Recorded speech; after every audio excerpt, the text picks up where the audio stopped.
expectativa podríamos crearnos para el año 2026 con el señor ingeniero y magíster Daniel Noboa Sin?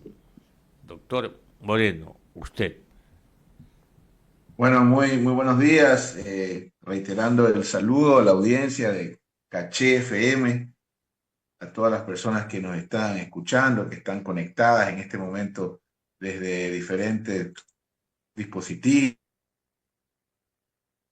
digitales, desde radios, desde guardias, taxistas, madres de familia, etcétera. Toda nuestra audiencia, un gran saludo. Esperemos que este año indudablemente termine para bien, aunque es un poco complicado. Eh, bueno, en temas de gobierno las comparaciones son fundamentales, ¿no? Yo siento en líneas generales, desde hace prácticamente desde que Moreno nombra a Richard Martínez, como más o menos los palestinos le dicen la catástrofe, la llegada de los israelitas, creo que la catástrofe de nuestro país empezó el momento que Moreno decidió seguir el camino, para mí, del Fondo Monetario, de la austeridad, del austericidio, de, digamos, de él atentar contra lo público, contra lo de todos. Y usted ve hoy cómo se cae a pedazos, digamos, el país, especialmente en lo público. Ahora, haciendo ya la comparación de menos malo, creo que sería la comparación. Bueno, a mí yo de Lazo rescato algo. Ayer escuchaba a mucha gente, no, que se cayó por ni sé qué portal. No, Lazo no cae por portal. Lazo se cae el día que algún genio le dijo que convoque una consulta popular.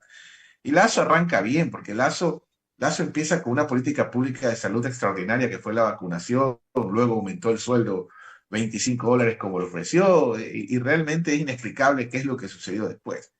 Y en el caso del gobierno actual, si bien es cierto, hay cifras en lo macroeconómico que algunos especialistas, aunque yo no he sabido, explíquenme ustedes de cuándo hay que medir la economía, se resume en riesgo país e inflación, pues no, esos son dos indicadores. Nos hablan del famoso riesgo que ha estado en niveles más bajos, es más, durante el gobierno de Correa tuvo lapsos muy bajos también. Pero esto es más o menos como que mis hijos están sin comer, mis bebés no tienen pañales, no sé, mi familia come solo hasta el mediodía, no se educan bien, no tienen ropa, no tienen techo, pero estoy el día con la tarjeta. Entonces, digamos que quizás desde el ámbito del macro, que eso ya lo explicará algún experto, pero el resto de indicadores, hay una cifra que es espeluznante, que hay que decirla. Eh,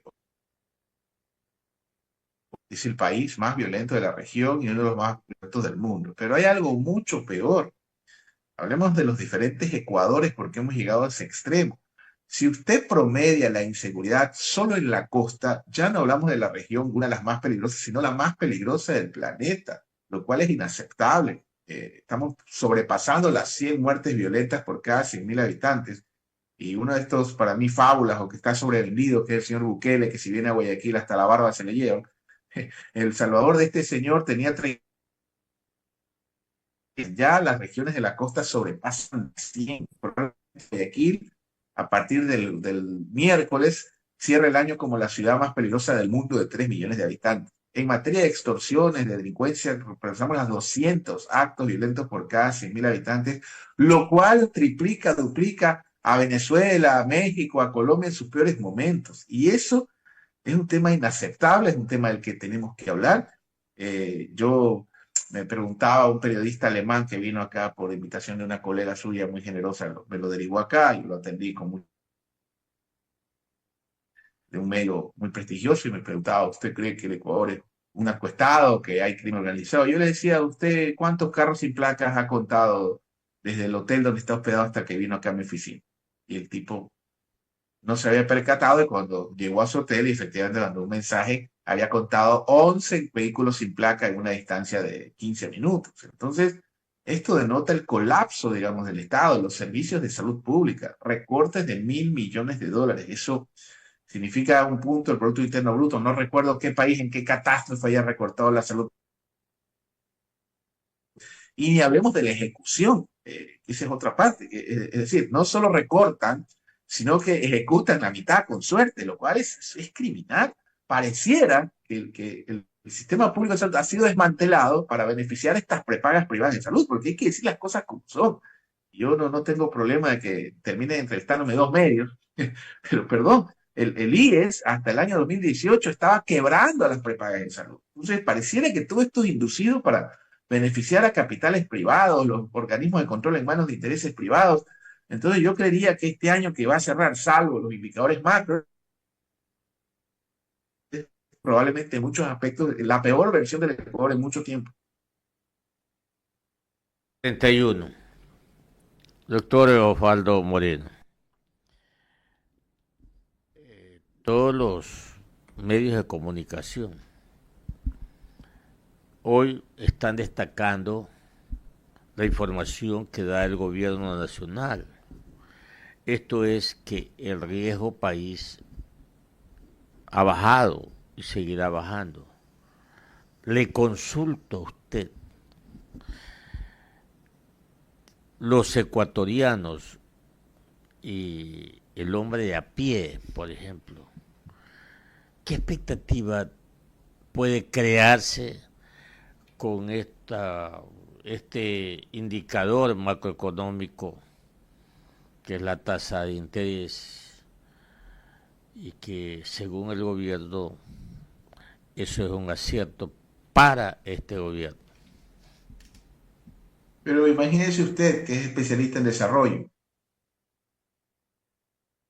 en un país. Las carreteras están desintegradas, no destruidas. ¿Quién va a invertir en un país tan violento, donde una persona común y corriente no puede emprender? Calcule usted una gran multinacional, salvo que sea algo especulativo, alguna cosa así muy segura, que ni así. Esto es indudablemente un indicador que en su momento debido nos explicarán los economistas, pero vamos un poco a lo que está sucediendo en el Ecuador, sumada, digamos, a la situación política, ¿no? Fíjense ustedes, el presidente no tiene relación con los tres alcaldes más importantes del país, lo cual es,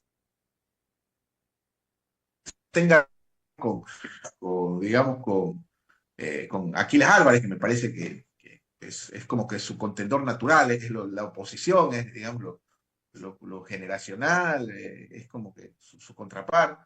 En el caso de Quito, con Pavel Muñoz no tiene relación con el alcalde de Cuenca, que valga aclarar, alcaldes bien evaluados, ¿no?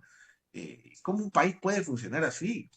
Pareciera que después de la consulta, en el cual el pueblo les dijo no, con muchas rudeza, pareciera que al presidente algún psicólogo le recomendó que viaje. ¿Sabes qué? Viaja para que pases el mal momento, para que veas nuevos oxígenos. El poder se ejerce, eso decía el finado Rodrigo Borja, que yo respetaba, pero cuando tú no incomodas a nadie, todo el mundo te ama, pues, ¿no? Entonces me parece que Borja también, con todo respeto obviamente a su memoria y al gran escritor de la enciclopedia política, me parece que fue un gobierno que perdimos una gran oportunidad de los movimientos progresistas. Pero al margen de eso, Borja, digamos, criticaba mucho de Bucarán el no estar en el palacio, porque Bucarán argumentaba, no sé si usted recuerda, que había fantasmas. Entonces, usted no puede ejercer un país desde un avión, no puedes ejercer un país desde el lobby, te gusta viajar porque te aplauden, porque te dan cócteles, porque te toman fotos. O sea, realmente me parece que debe de haber un giro en la corrupción, porque básicamente la ausencia del jefe de Estado, el Estado, el colapso de los servicios públicos en líneas generales, en todo nivel, ni le cuento la educación pública, en qué estado se encuentra, los recortes del Fondo Monetario Internacional, de los cuales creo que somos los únicos giles en el continente que la seguimos al pie de la letra. Y ya hemos pasado por ahí, ya hemos caído en manos de ese acreedor en varias ocasiones. Que ojo, que no es malo conseguir financiamiento, al contrario, es positivo, pero en la medida de que las condiciones no sean draconianas, no sean, yo tengo clientes muy queridos, pero ninguno de mis mejores clientes ni los bancos me dicen qué religión debemos profesar en mi casa, qué colegio debe estudiar mi hijo, a qué horas nos tenemos que acostar, qué tenemos que comer. Entonces, yo siento esto que le planteo un gran problema que en el 26, bueno, yo no voy a hablar de la caída de un gobierno, porque creo que sería peor, pero está claro de que hay una desconexión absoluta entre el gobierno nacional y lo que está sucediendo en las calles y lo que está viendo en el país. O sea, son gente que está descubriendo el día a día, o que está sobreviviendo como la rehabilitación de los adictos de 24 en 24 horas. O sea, no hay una agenda, no hay proyecto nacional, no hay una política de Estado, no hay absolutamente nada claro, lo cual, desde mi punto de vista, es gravísimo, porque Ya viene otro termómetro que van a ser las elecciones seccionales y utilizar la justicia, que es lo que pasa en nuestro país, para inhabilitar candidatos, por ejemplo, candidatos a alcalde. Lo de Aquiles Álvarez, usted ya se ha dado cuenta que es un caso, yo no puedo obviamente infringir en lo jurídico, pero me queda claro que tiene una connotación política, igual que el caso de Glass, el caso de Correa, hay muchos casos en nuestra historia, como lo fue con Bucarán. Entonces, en ese contexto, no veo con mucha esperanza un 26 donde tengamos señales de que va a haber cambios estructurales o de fondo en el gobierno nacional. 7, 7 de la mañana 26, 46 minutos, 7 de la mañana 46 minutos, dialogando aquí en Caché Noticias, Caché Televisión, Caché Radio, con el doctor Osvaldo Moreno. Mi compañero desde el Estudio 2, desde Quito, Fernando Cajo, con usted, doctor Moreno. A la orden. Gracias, Clever. Muy buenos días al doctor Osvaldo Moreno. Qué gusto saludarle en este penúltimo día del año 2025. Y claro, usted nos hace una radiografía con la experticia que tiene. Y a mí me preocupa esta desconexión que usted bien apunta del actual presidente con la realidad nacional. ¿Qué pasa si seguimos desconectados de esa realidad nacional y también nos desconectamos, por ejemplo, con más apagones en el país? Doctor Moreno. Bueno, esa es una buena pregunta porque eh, seguramente hay que hablar de los logros del gobierno. Y yo sí tengo que ser también honesto intelectualmente. Este año no hubo apagones, digamos, ¿no? Vamos a ver en función de los resultados, creería que un punto positivo para que no piensen que esta es una tribuna, o al menos yo vengo a darle con un bate a un gobierno que no me gusta o me disgusta. Tocaría reconocer que este año no hubo apagones, lo cual fue una promesa de las pocas que ha cumplido el gobierno, ¿no? Eso que en otro momento podríamos hablar de que fue ese Progen, en el cual, digamos, está claro que hubo un acto de corrupción que ya deben las autoridades en su momento eh, poderlo determinar. Entonces, el tema de la energía, no hubo apagón este año, lo cual es positivo. Ahora, lo que usted dice es correcto. ¿Cuál es la proyección? ¿Qué garantías tenemos de que la demanda energética del país se sostenga? Porque recordemos que hubo 19 horas de cortes, pues, lo cual es algo que ni en los países que he estado, en Haití, en algún momento estuve en un país africano trabajando, yo no recuerdo haber visto, he visto racionamientos, pero 19 horas de corte, no recuerdo ni siquiera en la época de Durán Ballén. En la época de Durán Ballén a las 12 de la noche nos cortaban y lo reactivaban a las 6. Y recuerdo claramente el famoso cambio de hora para ganar una hora de luz, la famosa hora Ujú, sixtina, como le decimos acá en ujú. nuestro tiempo. En todo caso, esperemos que en materia energética este año se mantenga, digamos, esa promesa, pero que ya haya soluciones al mediano y largo plazo. Está claro que el Plan Nacional de Electricidad, el no haber dado mantenimiento a las termoeléctricas nos pasó factura, indudablemente, es algo que no se lo puede, porque lo heredó, pero ya a estas alturas debemos tener, como usted lo plantea, respuestas contundentes con certezas para que este año no tengamos una crisis energética que claramente en los cortes del año pasado incidieron en el crecimiento de la economía y hoy en gran parte ese aparente crecimiento termina siendo también un rebote de lo que pasó el año pasado. Eso por topar de manera general el tema de la energía y hablando de la desconexión que hablaba con la sociedad ecuatoriana, doctor Moreno.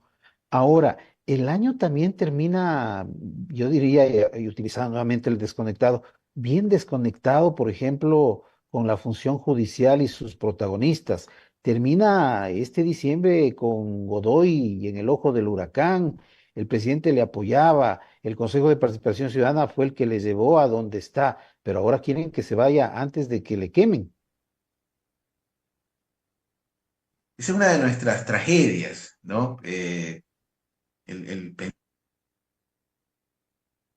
La gente hablar de que la fuerza pública y la justicia es una banda más o es parte de una banda, lo cual es espantoso, ¿no? No se puede indudablemente generalizar, pero está claro que requerimos una depuración urgente de todas las fuerzas públicas, Fuerzas Armadas, policías, y los hechos lo dicen, ¿no? También eso es producto de la improvisación. El sacar a las Fuerzas Armadas de nuestras fronteras es una brutalidad, por no decir una tontería. Para que tenga algo nuestra audiencia claro, el problema del Ecuador no es que produce cocaína, sino que la distribuye. Y esa cocaína ingresa de Colombia, pequeños porcentajes de Perú y de Bolivia, esa cocaína ya sale de los puertos ecuatorianos o sale desde el Ecuador, pero ingresa desde el puerto. Entonces, esa cocaína, esa droga ingresa de nuestras fronteras y quienes están llamados a cuidar nuestras fronteras son las Fuerzas Armadas. No tiene nada que hacer un escuadrón militar en la entrada de la 8 toleteando a cuanta persona que se le aparezca porque lo sospechan por su apariencia. Entonces, por ahí empieza gran parte del problema, digamos, de no tener claros los roles porque resulta que cuatro influencers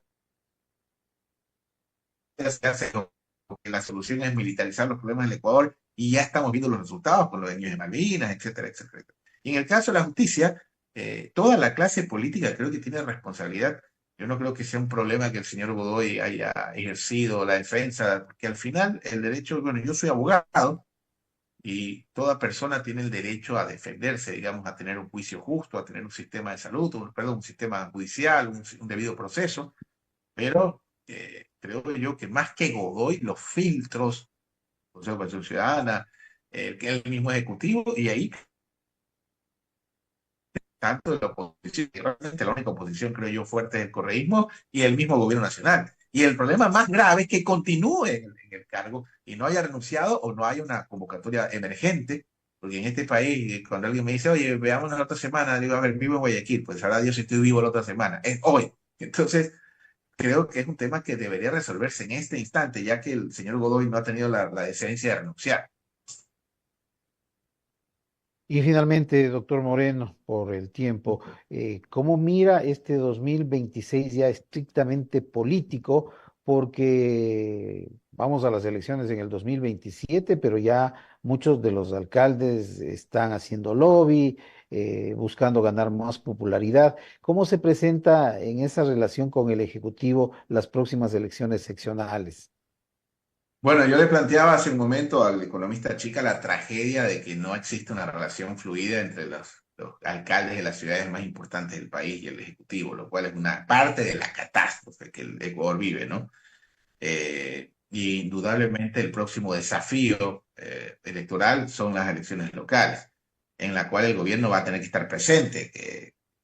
Cuadros tiene. Yo, por ejemplo, para el tema local el señor Olsen, el tipo que viene de Bucay, por ejemplo, ahí creo que puede haber algo provincial, el señor Gushman aspira creo que a ser alcalde, o sea, cuadros tienen. El tema es quiénes están en la otra orilla, y yo ponía el ejemplo del señor Álvarez, que me parece que es el opositor natural, es el opositor generacional, no sé si el ideológico, porque me es complicado, bueno, yo creo que Aquiles Álvarez es un hombre de centro izquierda,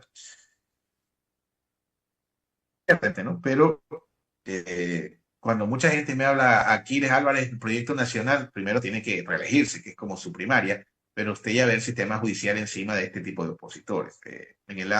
Por el otro lado, a nivel provincial, bueno, también tenemos cuadros como la doctora Guiñaga, que habrá que definir por dónde corre, si es con el mismo correísmo, que no me sorprendería que eso pase, al final los políticos terminan reconciliándose, pero hay, digamos, un espacio en el cual el gobierno va a tener que participar y hay plazas que hay que ganar. En el caso de Quito, que es una chifradura, la cantidad